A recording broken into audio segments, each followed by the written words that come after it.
ये जो वक्फ का कानून है, ये एक ऐसी सजा हमको दी जा रही है। पिछले 10-11 साल से हम पे सितम होते रहे, हम चुप रहे, लेकिन शायद ये सबसे बड़ा सितम था। लेकिन एक खुशाइन बात ये हुई है कि जैसा अभी आपने हमारे भाई संजय सिंह को सुना, ऐसे लोग भी खड़े हो गए जिससे दिल को बड़ी दहास हुई। मैं एक मायूस हारा हुआ इंसान हूं। तमन्ना नहीं है कहीं कि इस दुनिया में अब रहा जाए। ये जमीन हमारे लिए है। संजय भाई हमारे कहते हैं कि आप ये मत कहिए, सेकुलर मुल्क है। यकीनी तौर पर कानूनी एतबार से ये सेकुलर मुल्क है। क्या अमली तौर पे ये सेकुलर मुल्क है? बिल्कुल नहीं। आज की उम्र में आज पहुंच के रोज मुझको कहना पड़ता है, साबित करना पड़ता है कि मैं देशद्रोही नहीं हूं। ये सितम है हमारे ऊपर जब हम पे इल्जाम लगता है।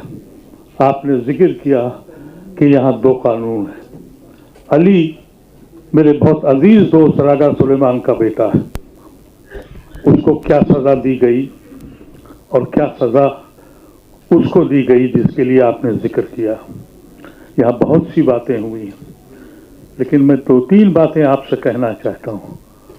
ये वक्फ का जो एक्ट के ऊपर जो बहस हो रही है, मैं हैरतज़दा हूँ कि मेन आर्गुमेंट जो हो रहा है सरकार की तरफ से कि ये इस्लामिक तरीका नहीं है, इस्लाम से इसका कोई ताल्लुक नहीं है।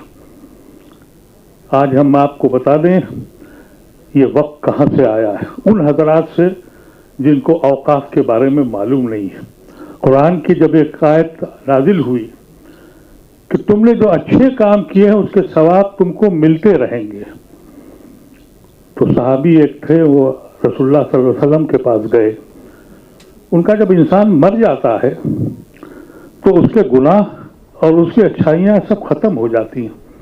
ये क्या बात है कि अच्छाइयाँ जुड़ती जाएंगी?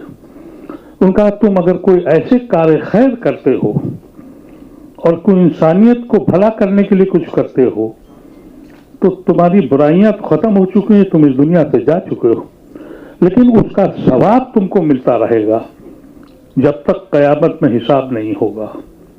उन सहाबी ने उस वक्त, वो बहुत बड़े वहां के काश्तकार थे, बहुत बड़ा उनका बाग था, उसको उन्होंने अल्लाह के नाम पे वक्फ कर दिया। और जब ये कहा जाए कि ये वक्त जो है ये इस्लामिक कानून नहीं है, रसूलुल्लाह सल्लल्लाहु अलैहि वसल्लम के ज़माने से ये वक्त हो रहा था, और कहा गया नहीं ये ट्रस्ट है। ट्रस्टी तो आप बदल भी सकते हैं, ट्रस्टी अपना काम करता है। अल्लाह की ज़मीन को, अल्लाह को कौन बदल सकता है? लेकिन बहस इस पे हो रही है, और इसलिए हो रही है कि ये इस्लामिक लॉ नहीं है, इस्लाम से ताल्लुक इसका नहीं है। और अगर ये साबित कर लिया और हमारी अदालत ने इसको मान लिया तो इस मुल्क से आर्टिकल 26 की ज़रूरत नहीं है। ऐलान कर दिया जाए कि न हमें 26 चाहिए, न हमें 25 चाहिए, न 28 चाहिए, न 29 चाहिए, न 30 चाहिए। ये सिर्फ इसलिए कि तुमको, हमको जो हक दिया गया है आर्टिकल 26 में, उसको साबित कर दिया जाए कि ये इस्लामिक लॉ नहीं है। इस पे बहस होगी आज। मैंने पूरे 3 दिन सुना और मुझे अंदाजा हो गया कि ये क्या करने जा रहे हैं। अब अगर अदालतें भी ऐसे ही फैसले देंगी, मुझे उम्मीद है कि नहीं होगा, लेकिन अगर हो गया तो इस मुल्क में मेरे लिए बचा क्या है? कुछ चीज बची है जिस पे हम कहें कि हमें गर्व है अपने मुल्क पर? आज हम वाकई ये कहते हैं कि आज हम अपने शायद गलती की थी। आपने ठीक कहा, ये मुल्क हम सब का था, लेकिन सजा हमको सिर्फ इस बात की दे रहे हो कि हमने जुना का ठुकरा दिया? सजा तुम इसलिए दे रहे हो कि हमने गांधी को अपना लिया? इसलिए रोज हमसे पूछते हो? कुछ जगह ऐसी है, वक्त छोड़ दीजिए, इलीगल प्रॉपर्टी लाए, कांग्रेस लाई थी, हमने नहीं आने दिया था, उस वक्त हम पार्लियामेंट में थे।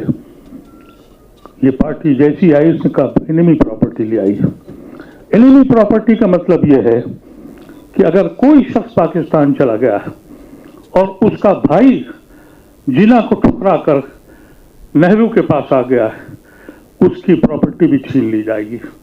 यही अली खान का बाप पूरी जिंदगी लड़ता रहा अपनी जायदाद के लिए, उसकी जायदाद भी इसलिए छीन ली, वो कभी हिंदुस्तान के बाहर पासपोर्ट नहीं लिया, उनके बाप पाकिस्तान चले गए थे, पासपोर्ट भी नहीं लिया था उन्होंने, वहां उसकी जायदाद का झगड़ा करते रहे। ये हर जगह उस जगह टोच करते हैं कि जहां आप भिखारी ही बने रहें। 2013 का जो अमेंडमेंट एक्ट था, मैं उसका मेंबर था, उसको बीजेपी ने भी यूनानिमसली पास किया था, अकाली दल वाले भी मेंबर थे, उन्होंने पास किया था। उसमें हमने ये प्रोविजन रखे थे कि इसको मजबूत किया जाए। इस सरकार को ये अंदाजा हुआ कि अगर कहीं ये मुसलमान अफवाद की जमीनों को समझ गए और बचा ले गए तो ये भीख मांगने वाली कौम नहीं, भीख देने वाली बन जाएगी। और यही मकसद था इस एक्ट को लाने का। ये जो लड़ाई हुई है जिसमें आज बहुत नौजवान बच्चों ने भी हिस्सा लिया, खुशी इस बात की है। हमसे लोगों ने कहा कि भाई संजय जी है नहीं यहाँ। मैंने अपने साथी से कहा संजय सिंह को ये मालूम है कि अदीब साहब का फंक्शन है, वो आएंगे, और मेरा भरोसा पूरा हुआ। ये मेरा भाई, ऐसा भाई हमको जरूरत है इस वक्त आपकी, और हक बात यह है कि आपको हमारी जरूरत है। आप भी उतने ही देशद्रोही जितने मोहम्मद अदीब हैं, आप उतने ही देशद्रोही हैं। तो ये अमल करना है।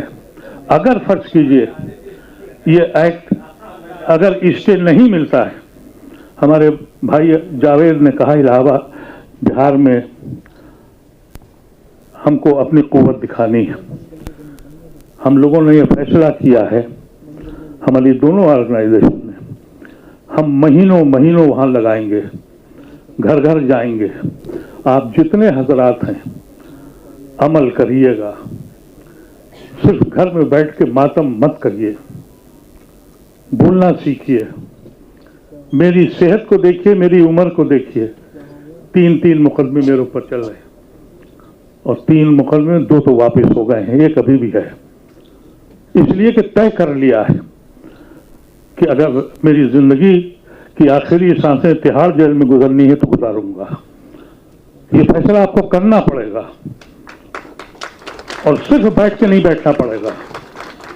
और वो सारे लोग जिन्होंने मोदी की हिमायत की है, उन सारी जमातों के खिलाफ एक मुहाज आपको चलाना पड़ेगा, अपनी हैसियत को बनाना पड़ेगा। हमारी हैसियत यह है कि हमने अपने को बांट लिया, कभी मसलक में, कभी बिरादरी में, कभी अशराफ में, कभी इररिलेवेंट कम्युनिटी हो गए। मेरे दोस्त दया सिंह बैठे हैं, इन्होंने हमको मालूम है जब कुछ गुड़गांव में नमाज नहीं पढ़ने दी गई तो दया सिंह भाई आए, उनका गुरुद्वारे के दरवाजे का खोल दिए, नमाज यहां पढ़ो। ऐसे लोग यहां बैठे हुए हैं और हम लोग वहां गए, हमने वहां नमाज नहीं पढ़ी, शुक्रिया करने गए, हौसला दिया हमको। तो अभी ऐसे लोग हैं। लेकिन अगर मुसलमान अपनी कुव्वत को नहीं दिखाता है और इकट्ठा नहीं होता है तो इस मुल्क में इंसानों की हैसियत रहने का हक तुम पर नहीं है। तुम्हारा जानवरों की तरह रहो, गुलामों की तरह रहो, अगर अब भी जागने को तैयार नहीं हो। फैसला करें हम सब लोग, और ये फैसला यही करें।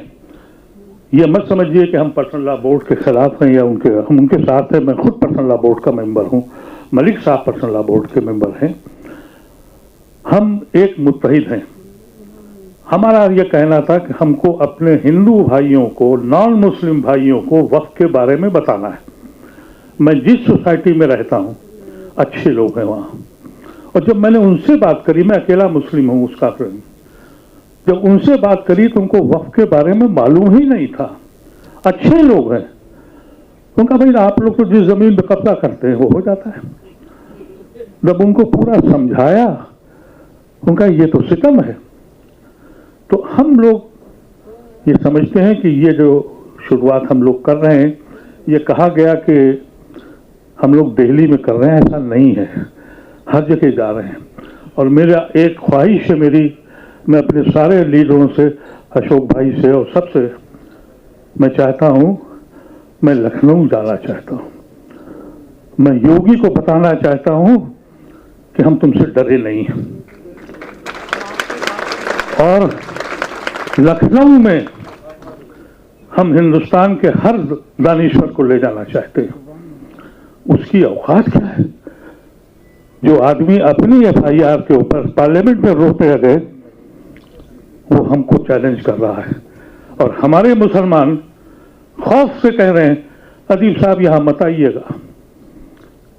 तो मेरी एक ख्वाहिश है, आईएमसीआर की तरफ से भी और एपीसीआर हम लोगों ने तय किया है कि हम अगले महीने लखनऊ जाएंगे और उससे मुकाबला करेंगे, उस जाहिल इंसान से जिसने हिंदुस्तान के अंदर अभी तक बिल पास नहीं हुए, लेकिन अभी एक साहब ने बताया और हकायक हैं, नेपाल से मिले जितने मदरसे हैं बुलडोजर चल रहे हैं, खामोशी है। और उसके बाद 2 या 3 महीने हमारा पड़ाव बिहार में होगा, सड़कों पे हम जाएंगे। और ये जो जयंत चौधरी है, इसका बाप मेरा दोस्त था, ये कहता था मुझे प्रोटेक्शन दो, उसको भी सबक सिखाना है। जब तक आप इन लोगों को सबक नहीं सिखाएंगे, ये सियासी लोग हमको इसलिए इर्रेलेवेंट समझते हैं। बहुत कम लोग ऐसे हैं जो मुसलमान का नाम ले रहे हैं। बड़े बड़े लीडर जब हम पे सितम होता है तो कहते हैं माइनॉरिटीज के साथ बहुत कुछ हो रहा है। मुसलमान कहते हुए डर लगता है हमको, वो डरते हैं कि कहीं ऐसा ना हो कि हमारा हिंदू वोट चला जाए। एक तरह से अपनी हिंदू कम्युनिटी को बदनाम करते हैं। ये कहना चाहते हैं कि हिंदू कम्युनिटी कम्युनल है, 90-80% हिंदू जो है वो सेकुलर है, लेकिन नाम लेने से डरते हैं। इसलिए कुव्वत बन के दिखाना है। हम लोग जो भी कर रहे हैं, अदालत पे जरूर जाएंगे, लेकिन ये न समझें कि अदालत का वो फैसला हम मान लेंगे जो हमने बाबरी मस्जिद पे मान लिया, अदालत का वो फैसला हम मान लेंगे जो हमने अलीगढ़ पे मान लिया था। अलीगढ़ की लड़ाई हमने 35 साल लड़ी है और वापस लिया, उसको जीता। सड़कों पे आना पड़ेगा। और ये चीज सोच जाइए कि हम सब रेजोल्यूशन पास करके हो जाएंगे। पर्सनल लॉ बोर्ड लड़ाई लड़ रहा है, हम उसके साथ हैं। पर्सनल लॉ बोर्ड की नुमाइंदगी हमारे मलिक साहब कर रहे हैं, ये वहाँ के एग्जीक्यूटिव के मेंबर भी हैं। लेकिन हमको ये कहा, हमने पर्सनल लॉ बोर्ड से ये कहा, कुछ लोग गलतफहमी कर रहे हैं कि हम पर्सनल लॉ बोर्ड के पैरेलल कोई तंजीम बना रहे हैं। तो सुन लें आप सब लोग, हम कोई पैरेलल तंजीम नहीं बना रहे हैं। पर्सनल लॉ बोर्ड शरीयत के तहफ़्फ़ुज़ के लिए बनी है। उनकी जिम्मेदारी है कि वो शरीयत को बचाएं, और मेरी जिम्मेदारी एज ए इंडियन, हिंदुस्तानी मुसलमान के, कि मैं अपने हिंदू भाइयों को बताऊं और उनके साथ मिलकर लड़ूं, जब ही आपको कामयाबी होगी। इसलिए हम लोग उनके मीटिंगों में भी जाते हैं, उनको सपोर्ट भी करते हैं, लेकिन हम इसको हिंदू मुस्लिम मसला नहीं बनने देंगे जो बीजेपी चाहती है कि ये हिंदू मुस्लिम मसला नहीं है, ये संवैधानिक मसला है। और इसमें जैसे आप कैसे लोग मौजूद हैं, हमें मायूसी नहीं है। लेकिन एक बात समझ लें कि ये शुरुआत जो हम लोगों ने करी, इसमें दिक्कतें भी आई और आएंगी भी। लेकिन अगर हमने लखनऊ में एक बहुत बड़ा जलसा कर लिया और योगी ऐसे लोगों को बता दिया, यकीन कीजिएगा ये बड़े डरपोक लोग होते हैं। मैं आउट ऑफ कॉन्टेक्स्ट एक वाकया संजय भाई को सुनाना चाह रहा हूँ। एक बड़े मशहूर लीडर थे बजरंग दल के और फैजाबाद के, आप जानते भी हैं उनको। वो पार्लियामेंट में हमसे बात नहीं होती थी। लखनऊ से हम आ रहे थे, उस वक्त हम भी एमपी थे, वो भी थे। एक ही कूपे मिल गया, तो कटियार नाम था। तो मैंने उनसे मजाक में कहा, विनय कटियार, मैंने कहा कटियार जी चलिए रात में अंताक्षरी होगी। उन्होंने मुझे देखा और उसके बाद कैबिन से बाहर निकल गए। अब जब मैं डिब्बे में गया था तो मैं देखा ब्लैक कैट, ये वो जन दसियों वहाँ पुलिस वाले, और जब ट्रेन चलने लगी तो मैं परेशान कि सामान उनका रखा, और मैं कहा एमपी साहब कहाँ रह गए? तो टीटी आया, मैंने उससे पूछा कि भाई ये एमपी साहब रह गए?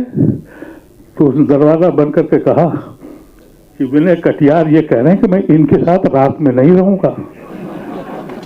हिंदुस्तान का बजरंग दल का कायल मेरे सिर्फ इस जुमले पे कि रात को अंताक्षरी होगी। ये इतने पावरफुल लोग हैं, इतने लोग हैं। वीरा जी आ गई हैं, बहुत शुक्रिया।